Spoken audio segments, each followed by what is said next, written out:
है तो अभी कुछ दिन और थोड़ी सी समस्या आपको रहेगी। फिर जब पूरे विश्व में यू ज्ञान फैल जाएगा, सब आपके साथी हो जाएंगे।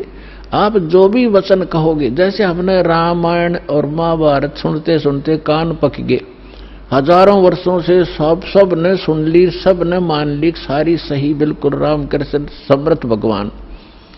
अब कोई भी कितना खड़ा होकर कोई कहा करता कृष्ण जी ने न्यू कर दिया, सारे नाड़े लाया करते, हाँ जी बस ये समर्थ शक्ति है, सर्वशक्तिमान है, हाँ जी। अब कहते हैं झूठ को 100 बार सुन ले वह सच लगने लग जाती है, और हमने सुन रखी थी लाखों बार, तो वो एक रस हो गया था, कोई ऑब्जेक्शन नहीं रहा। अब ये सच्चाई भी ऐसे ही दास बार बार रह कर सुनाओगा, तो ये सच्चाई भी आपको एक दिन सबने स्वीकार करनी पड़ेगी, और सभी ऐसे ही गर्दन हिलाया करेंगे, बिल्कुल सही, बिल्कुल सही, यही है ज्ञान और ज्ञान ही नहीं, और यही कबीर है भगवान और भगवान ही नहीं, इस ज्ञान से ही होगा। तो इस प्रकार अभी आपको प्रॉब्लम रहेगी और संघर्ष करो। ये तो आजादी की सी लड़ाई समझ लेना, लेकिन हमारी लड़ाई हथियारों की नहीं, ज्ञान के शस्त्र से हमने लड़ना है। कबीर साहब का ज्ञान ऐसा है, कहते हैं और ज्ञान सब ज्ञानड़ी, कबीर ज्ञान सो ज्ञान, और जैसे घोड़ा तोब का करता चले मैदान तो कर दिया शंकराचार्य, हमने निमंत्रण उनको दे लिया, कहा जाओ जी चर्चा करो, कुछ हमारी त्रुटि हमें बताओ, आपकी हम बतावांगे, उसको एक समाज को एक दिशा दे दें। लेकिन कुछ भी रहा हो, चाहे वो अपने आप को गण्याडी मान रहे होंगे, अके जावा रामपाल का तो कोई अस्तित्व नहीं है, लेकिन फिर भी गरीब के पास भी आ जाना चाहिए बड़े आदमियों ने, जो आमंत्रित करता है। दूसरी बात यह है कि उनके पास कख नहीं, उनको सारा पता लग चुका है, क्योंकि पुण्यात्माओं आज इतना सेंसिटिव मीडिया है, एक वचन भी दास ने इस पूरे सत्संग में गलत बोल दिया होता, ये बवंडर बना देते। और आज मैं सीधा छाती में मार रहा हूं इनके सच्चाई को, और कोई चसक नहीं रहा, इतना वजन है सच्चाई के अंदर, तो वो यहां नहीं आए। दुर्भाग्य था हमारा, बहुत इंतजार की उनकी, लेकिन परमात्मा ने दया करी, इस साधना चैनल वाले पर न्यारी रजा कर दी दाता ने। इसने अपनी टीम भेज के और सबसे उनके इंटरव्यू ले लिए, खुश होकर दे दिए, धोती सी मन्नत धो दी उनकी, यहां पर दिखा दिया किसे शंकराचार्य है, किसे आचार्य है। तो पुण्यात्माओं, कहने का भाव यह है कि जब तक ये पूरे विश्व में एक रस नहीं होगा, तब तक थोड़ा सा विरोध बना रहेगा, और उसमें आपने घना सावधान रहना पड़ेगा कि आपका नाम खंडित ना हो। वैल्यू है, कहते हैं परमात्मा, कहते हैं जैसे माता गर्भ को रखे यतन बनाए, और ठेस लगे तो छन हो तेरी, ऐसे भक्ति जाए। अब भक्ति का मिलना यह बड़ी कठिन, और मिलने के बाद फिर वो उसको सुरक्षित रखना, वो एक बहुत बड़ी बात है। जब तक परिपक्व नहीं हुई तो फिर फायदा क्या उसका। तो इतना सावधानी आपने बरतनी पड़ेगी, जैसे कोई माता बच्चे को गर्भ में आते ही वो कितनी सतर्क हो जाती है, खान पीन में संयम बरतती है, पैर ऊंचा नीचा ना टिक जा कि बच्चे का झटका लग जा, रात को करवट ले भी गलती से ले लेती है तो तुरंत सतर्क होती है, और कहीं मेरे बच्चे का दाब ना लगी हो और खराब ना हो जाए मेरा गर्भ, वो कितनी चिंतित रहती है। तो आप जी ने इस भक्ति का जो लाल है, इतनी सावधानी से परिपक्व करना पड़ेगा, तब आपको सफलता होगी। इसमें फाउल पॉइंट है, आन उपासना नहीं करनी, संसारिक व्यवहार के जो भी कार्य हैं, जो भक्ति परमात्मा की मर्यादा को भंग करते हैं, वो नहीं करने, और फिर आप सफल हो जाओगे। तो अभी थोड़ी सी कठिनाई आपको चल रही है, घर घर में विरोध चल रहा है। पति ने नाम ले लिया, पत्नी नहीं मानती, मैं तो सारी पूजा करूंगी, तो कैसे ऐसा क्या कर रहा है। पत्नी ने ले लिया तो पति दुखी करता है।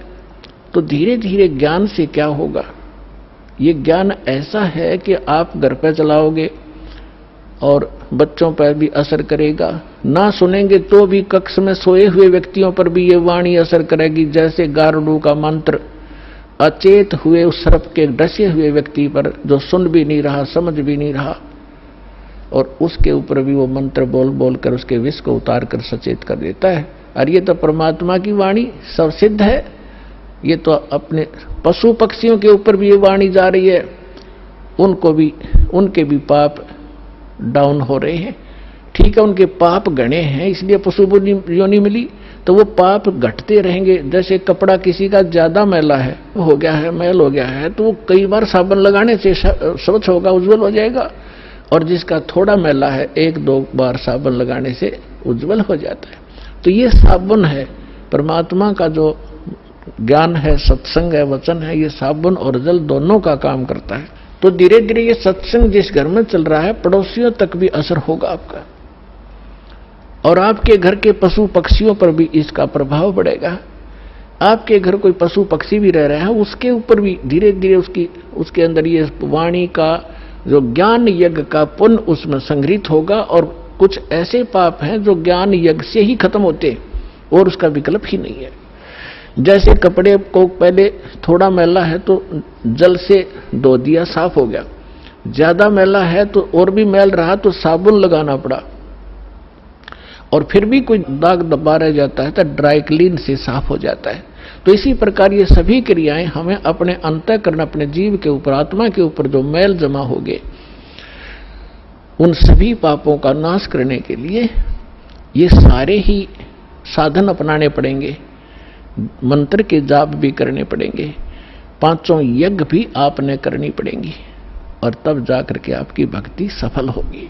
तो इसमें फाउल पॉइंट दास आपको बता रहा है कि ये भ्रमित ना होना। ऐसे कोई व्यक्ति आपके साथ डिस्कस भी करे तो उसको समझाना कि देखो, पहले तो जब हम डॉक्टर के पास जाते हैं तो डॉक्टर की औषधि में हम स्वयं ही विवेचन करते हैं, तो फिर उस डॉक्टर के पास जाने की आवश्यकता ही नहीं कि इसने दवाई ठीक नहीं दी तो कोई और देखो, वहां से लो।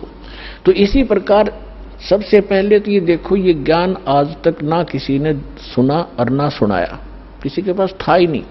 और जिन महापुरुषों के पास था उनको प्रतिबंध कर दिया था, मालिक ने प्रतिज्ञा करा दी थी कि अभी इसको डिस्क्लोज ना करना।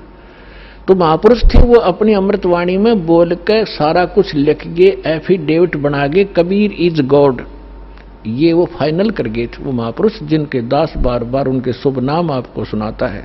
और फिर हमारे सदग्रंथ उसी का प्रमाणित करते हैं कि कबीर इज गॉड। तो फिर ये क्लियर हो गया कि आज तक कोई हमें यही निर्णय नहीं करके बताया कि भगवान कौन है और कैसा है। अब जैसे रामकृष्ण को और विष्णु जी को, शंकर जी को भगवान मानने वाले, उनसे अगर हम पूछा करते थे कभी, वो कहता मैं समाधि लगाता हूं, भगवान देखा आपने? भगवान दिखता थोड़ा ही है, वो तो निराकार है। अरे ये विष्णु ब्रह्मा जी की मूर्ति रख रखी, ये क्या फिर? तो हमारा निराधार ज्ञान था, बेसलेस था, हम डामाडोल थे, स्थिर नहीं थे। और इसी प्रकार ये राधा स्वामी किसी ने पूछ लो या किसी महर्षि ने पूछ लो, अभी तक जिनके विचार रहे हैं, परमात्मा तो निराकार है, साकार आता जब रामकृष्ण रूप बन जाता फिर निराकार हो जाता है। तो खाक ज्ञान था इनको। वेद बताते हैं कि वो परमात्मा सशरीर है, मनुष्य सदृश्य है, ऊपर सिंहासन पर विराजमान है और उसके सिर पर मुकुट है। ये तो वेद बताते हैं, राजा की तरह बैठा। और यही वो संत बताते हैं जिनको भगवान ने जिन आंखों देखा वहां पर। तो फिर इसमें कोई डाउट नहीं रहा कि हु इज गॉड और कैसा है वो भगवान। तो ये सारे कंसेप्ट क्लियर इस दास न करे, आज तक किसी ने नहीं किए। तो इसी प्रकार इस साधना पर भी विश्वास करना, किसी से डगमग ना होना, क्योंकि काल ने अपने एजेंट छोड़ रखे हैं, वो अपने कर्म बिगाड़े हैं, तो वो भी भगवान के बच्चे पर भ्रमित है, उस काल से प्रेरित है। उनका दुर्भाग्य है कि वो अशुभ काम पर लगे हैं। तो दास की उन सभी संतों से भी प्रार्थना है कि वो भी भगवान के बच्चे हैं, और परमात्मा के बच्चों को मिसगाइड करके वो भगवान के दोषी हो रहे हैं। सबसे बड़ा अपराधी इस पृथ्वी पर यदि कोई प्राणी है जो गलत ज्ञान प्रचार करता है, वो भगवान का सबसे बड़ा अपराधी है। और आज देख लो, आज तक इस दास के अतिरिक्त या पहले महापुरुष रहे, उन्होंने जो ज्ञान दिया वो अपने सत्र का दे ही गए, उन्होंने आगे नहीं ये मंत्र वगैरह डिक्लेयर की, वो बात अलग है। लेकिन वर्तमान में इस दास के अतिरिक्त सभी मिसगाइड किए बैठे, ये संत, मंडलेश्वर, आचार्य और शंकराचार्य। तो ये अपराधी उस परमात्मा के, इनको चाहिए अपना भी कल्याण करावें और सच्चाई से अपने अनुयायियों को भी परिचित होने दें। इनका भी कल्याण हो जाएगा, समय आ गया, ये तो होगा ही होगा। ये कह देंगे तो इनका जो है बड़ी शाबाशी होगी, इनकी इज्जत रह जाएगी।